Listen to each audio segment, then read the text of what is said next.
ikaze abakurikiye Impera Star.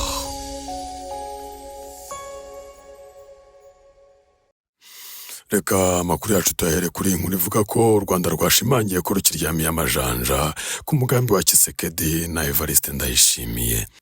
U Rwanda rwagaragaje ko rudashobora kwirengagiza umugambi wa Perezida wa Repubulika Iharanira Demokarasi ya Kongo ndetse na Evariste Ndayishimiye w'u Burundi, umugambi ugamije gukuraho ubutegetsi bw'u Rwanda. Ni ingingo yagarutsweho na Ambasaderi Urujeni Bakuramutsa uhagarariye u Rwanda muri Loni no mu yindi miryango mpuzamahanga iherereye i Geneve mu Busuwisi. Mu ijambo yagejeje ku nteko rusange ya 59 y'akanama ku burenganzira bwa muntu, Ambasaderi Bakuramutsa yagaragaje ko mu mpera za 2021 u Rwanda rwahanganye n'ikibazo cy'impungenge ku mutekano warwo ziterwa hanini n'umutekano muke mu burasirazuba bwa Kongo. Yagize ati igiteye impungenge by'umwihariko n'ubufatanye bwongerewe imbaraga hagati y'ingabo za Kongo na FDLR ishyigikiwe na Kinshasa, umutwe wafatiwe ibihano na Loni kandi ugizwe n'abagize uruhare runini muri jenoside yakorewe abatutsi mu 1994, kandi uyu mutwe ukaba ukomeje gukwirakwiza ingengabitekerezo ya jenoside mu karere k'ibiyaga bigari. Yakomeje agaragaza ko ibindi biteye inkeke ari imitwe yitwaje intwaro irenga 200 ibarizwa mu burasirazuba bwa RDC n'ubushotoranyi iki gihugu cyagiye gikorera u Rwanda mu bihe bitandukanye. Yagize ati igiteye inkeke nanone ni ibitero byinshi Kongo yagiye igaba ku Rwanda, birimo kurasa ku butaka bwarwo, kuvogera ikirere cy'u Rwanda bikozwe n'indege z'igisirikare za Kongo, gushimuta abanyarwanda baba muri Kongo n'igisa n'ubukangurambaga bwateguwe bw'imvugo z'urwango zibasira abanyekongo bavuga ikinyarwanda. Indi ngingo Ambasaderi Bakuramutsa agarutseho ni imvugo zitandukanye zagiye zikoreshwa na Felix Tshisekedi ndetse na Evariste Ndayishimiye w'u Burundi, imvugo zigaragaza ko biteguye gukuraho ubutegetsi bw'u Rwanda. Mu kwezi kwa 12 2022 Tshisekedi yumvikanye abwira urubyiruko rwa Kinshasa ko yiteguye guhirika ubutegetsi bw'u Rwanda binyuze mu cyo yise kubohora abanyarwanda. Mu magambo ye Felix yagize ati abanyarwanda n'abavandimwe bacu ahubwo bakeneye ubufasha bwacu kuko baraboshywe, bakeneye ububasha bwacu ngo tubabohore. N'abavandimwe bakeneye ko dushyira hamwe tukabakiza abayobozi babasubiza inyuma. Ni imvugo yaje kongera gushimangirwa kandi na Perezida Evariste Ndayishimiye w'u Burundi mu kwezi kwa mbere 2024, aho yavuze ko azakomeza gukora ibishoboka byose agafasha urubyiruko rw'u Rwanda kwibohora agakuraho ubuyobozi buriho. Muri iyi nteko rusange Ambasaderi Bakuramutsa yagaragaje ko aya magambo ateye impungenge kandi ko atigeze arenzwa ingohe. Yagize ati wenda ikindi giteye impungenge cyane ni imbwirwaruhame za Tshisekedi wa Kongo na Felix Ndayishimiye w'u Burundi, aho bavuga ko bashize amanga bashaka guhindura ubutegetsi bw'u Rwanda, ikintu cyarushijeho kuzamura umwuka mubi kandi kidashobora kurenzwa ingohe. Bakuramutsa kandi yagaragaje ko ikibazo cya M23 cyaturutse ahanini ku kwirengagiza akababaro k'abanyekongo bavuga ikinyarwanda, ashimangira ko ntaho bihuriye n'amahanga. Yagize ati agahinda kabo ntabwo katijwe umurindi n'igihugu cy'amahanga nk'uko bikunze kugarukwaho mu mbwirwaruhame, ahubwo agahinda kabo gafite imizi mu ihuzwa ry'imvugo zihembera urwango no kwicwa. Ibi ni ibibazo byo gutsindwa kw'imiyoborere bikwiye gukemurwa na guverinoma ya Kongo. Ambasaderi Bakuramutsa yashimangiye ko u Rwanda rugifite ubushake mu biganiro bigamije gushakira amahoro uburasirazuba bwa Kongo, igihe cyose bizaba bitabogamye cyangwa ngo bibe igikoresho cya politike. Reka amakuru yacu tuyakomereze kuri inkuru ivuga ko u Rwanda rugiye kugira pariki y'igihugu y'ibirwa. Umuyobozi mukuru wungirije w'urwego rw'igihugu rw'iterambere RDB Juliana Kangeri Muganza yatangaje ko u Rwanda ruteganya kugira pariki y'igihugu y'ibirwa mu mwaka w'2028. Ibi yabigarutseho ku itariki 17 z'ukwezi kwa gatandatu ubwo yaganiraga n'abasenateri bagize komisiyo y'imibereho y'abaturage n'uburenganzira bwa muntu, abagaragariza ibikubiye muri raporo yakozwe nyuma yo gusura ibirwa bitandukanye. Muganza yagaragaje ko hari ubushakashatsi bwakozwe ku bufatanye n'inzego zinyuranye bigaragara ko ibirwa bishobora guhuzwa hagakorwa parike y'igihugu y'ibirwa. Yagize ati bigaragara ko ku bikorwa bifite urusobe rw'ibinyabuzima rwihariye hakwigwa umushinga wo gushyira hamwe ibyo birwa, hakazakorwamo icyanya gikomeye cyangwa parike y'igihugu y'ibirwa mu myaka mike iri imbere, wenda nko mu mwaka w'ibihumbi 2028. Muganza kandi yagaragaje ko hari zimwe mu mbogamizi zikigaragara mu gutunganya ibirwa ku buryo n'ababituriye babyungukiramo. Izo mbogamizi zishingiye ku buke bw'ibikorwa remezo, kuba hari ubutaka byagaragaye ko budafite abaturage bwanditseho kandi butananditse kuri leta, uburyo bw'ubwikorezi butaranozwa ndetse n'ibindi bitandukanye. Senateri Dusingizemungu Jean Pierre yagaragaje ko ibirwa bikwiye gutunganywa bikagirwa nk'ahantu h'ubukerarugendo kandi ko bishobora kugira uruhare mu kwinjiriza igihugu amafaranga atari make. Yagize ati igitekerezo nagize ni uko hari ubukerarugendo bwihariye, hari nk'ikirwa kibumbatiye amateka y'u Rwanda, twumva mu myumvire yacu hasigara ikirwa kimwe cy'imiturire aricyo kirwa cya Nkombo, ahandi hose hagakorwa ubukerarugendo buri ku rwego rwo hejuru. Senateri Jean Pierre yakomeje agira ati njyewe uko mbibona dukwiye gukorana n'abaturage kandi tukabaha ingurane ikwiriye. Abantu bo muri RDB bakwiye kumva ko ibirwa ari ibintu byazana amafaranga ndetse arutanaha ingagi. Yagaragaje ko hari ibirwa bishobora gutezwa imbere mu bikorwa by'ubushakashatsi ku miti ya gihanga. Dusingizemungu kandi yerekanye ko hari hakwiye gutekerezwa ko ibirwa bimwe na bimwe bishobora gukoreshwa mu bworozi bw'inzuki, ibindi bigakoreshwa mu bworozi bw'inka zitanga amata.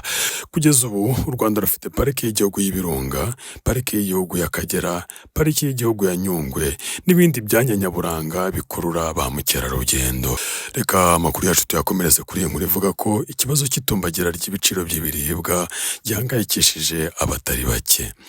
Ikibazo cy'izamuka rikabije ry'ibiciro by'ibiryo mu Rwanda gikomeje guhangayikisha abatari bake, cyane cyane ba ntaho nikora, ariko tudasize na leta kuko kuri ubu yongereye amafaranga ishora mu buhinzi mu ngengo y'imari itaha mu rwego rwo guhangana n'iki kibazo.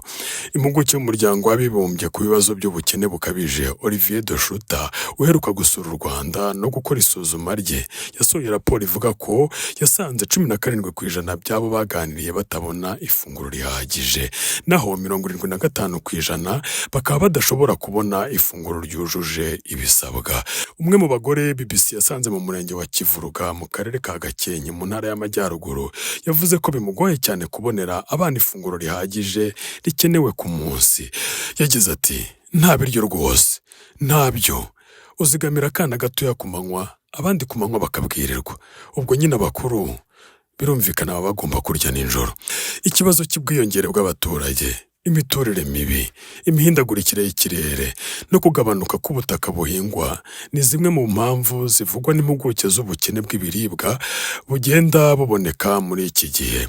Abahinzi b'ibirayi mu majyaruguru y'u Rwanda bavuga ko umusaruro wabaye mubi butuma ubu ikiro kimwe cy'ibirayi gishobora kugura amafaranga 650. Ariko kandi nubwo bimeze gutyo, ikigo cya leta cy'ibarurishamibare cyo kivuga ko bidakabije ugereranyije n'umwaka w'ibihumbi 2022, aho ibiciro by'ibiribwa byazamutse kugera kuri 50%.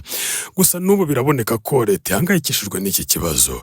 Mu mushinga w'ingengo y'imari y'umwaka w'imari mushya leta yagejeje ku nteko ishinga amategeko mu cyumweru gishize, Minisitiri w'Imari n'Igenamigambi Yusufu Murangwa yavuze ko leta igomba guha ifumbire abahinzi ku gihe. Ku itariki 10 z'ukwezi kwa gatandatu 2025 nibwo ikigo cy'igihugu cy'ibarurishamibare mu Rwanda cyatangaje ko ibiciro ku masoko byazamutseho 6.9%, mu gihe muri Gicurasi mu kwezi kwa gatanu 2025 byari bivuye kuri 6.3% byariho muri Mata uyu mwaka. Raporo y'icyo kigo yagaragaje ko izamuka ry'ibiciro rishingiye ahanini ku mpinduka zabaye ku biciro by'ibikomoka ku buhinzi, ibinyobwa bisembuye n'ibidasembuye, ubwikorezi, amahoteli, resitora n'ibindi. Yagaragaje ko mu kwezi kwa gatanu ibiribwa n'ibinyobwa bidasembuye byiyongereye ku kigero kingana 9.2%. kw'ijana. Inzu, amazi, amashanyarazi ndetse na gaze ndetse n'ibindi bicanwa byiyongereyeho 3.3 kw'ijana. Ubwikorezi bwiyongereyeho 3.7 kw'ijana. Amaresitora n'amahoteli yiyongereyeho 16.6 kw'ijana. Amakuru yacu mu Rwanda tuyakomereze i Nyamasheke. Resitora 40 zafunzwe kubera umwanda. Ubuyobozi bw'akarere ka Nyamasheke bwafunze resitora 3 burundu, izindi 40 zifungwa by'agateganyo kubera umwanda. Byatangarijwe mu gikorwa cyo gutangiza ku mugaragaro ubukangurambaga bugamije kwimakaza isuku mu karere ka Nyamasheke. Mu bugenzuzi ubuyobozi bw'akarere bwakoze bwarebaga niba ahakorerwa hari ubwiherero bwujuje ibisabwa, niba kandi abakozi baripimishije indwara zandura, ariko kandi barebaga niba abakozi baba bafite impuzankano y'akazi. Si ibyo gusa kuko barebaga niba hakirirwa abakiriya hafite isuku n'ibindi. Umuyobozi wungirije w'akarere ka Nyamasheke ushinzwe imibereho myiza y'abaturage, Mukankusi Atanazi, yavuze ko muri ubu bugenzuzi aho bagiye basanga batujuje ibisabwa bahawe icyumweru cyo kwikosora. Yagize ati tumaze gufunga resitora 40 mu karere kose, ni ukuvuga resitora zakira abantu ndetse na moteri zicumbikira abantu, ariko ntabwo twazifunze mu buryo bwa burundu, ni mu buryo bw'agateganyo aho tubasaba ko bakwiye kugira ibyo bakosora. Visi Meya Mukankusi yavuze ko muri resitora 40 zafunzwe by'agateganyo, 7 zamaze kongera gufungurirwa, 3 zafunzwe burundu kuko zitari zifite uburenganzira bwo kwakira abazigana. Yagize ati twabagira inama yo kuba bashaka ibindi bashoramo imari, kuko aho bari bashoye imari hatari hajyanye n'ibikorwa by'isuku n'isukura. Muri resitora zafunzwe by'agateganyo kandi harimo iyagaburiraga abarwayi mu bitaro bya Kibogora ndetse n'igaburira abanyeshuri ba kaminuza ya Kibogora. Reka amakuru yacu tuyasoreze kuri iyi nkuru yo muri Repubulika Iharanira Demokarasi ya Kongo, aho Minisitiri Constant Mutamba yeguye. Constant Mutamba wari Minisitiri w'Ubutabera muri Repubulika Iharanira Demokarasi ya Kongo yeguye kuri uwo mwanya mbere y'uko agezwa imbere y'ubutabera. Ku itariki ya 17 z'ukwezi kwa gatandatu nibwo Mutamba yashyikirije ubwegure bwe Perezida Felix Antoine Tshisekedi. Minisitiri Constant Mutamba yeguye nyuma y'iminsi 2 inteko ishinga amategeko ya RDC itanze uburenganzira bw'uko agezwa imbere y'ubutabera. Uyu mugabo w'imyaka 37 y'amavuko akurikiranyweho kunyereza miliyoni 19 z'amadolari yari yagenewe kubaka gereza ya Kisangani yo mu ntara ya Chopo. Inteko ishinga amategeko yemeje ko akurikiranwa nyuma yo kubisabwa n'umushinjacyaha mukuru mu rukiko rusesa imanza Firmin Muvonde. Mutamba yari Minisitiri w'Ubutabera muri Repubulika Iharanira Demokarasi ya Kongo kuva mu kwezi kwa gatanu 2024. Ubwo yahabwaga izo nshingano na Felix Tshisekedi yari yijeje ko aje gushyira ku murongo ubutabera bwa RDC yavugaga ko burwaye. Mu gihe cye abanyekongo benshi bagiye bakatirwa ibyaha biremereye birimo n'igihano cy'urupfu. Muri bo harimo abayobozi bo muri Alliance Fleuve Congo Niger ribarizwamo umutwe wa M23 bakatiwe urwo gupfa nyuma yo guhamwa ibihano birimo ubwicanyi n'intambara. Munyemerere tubashimire, amakuru yacu nakagaruka, muhahe muronke kandi mukomeze mugubwe neza.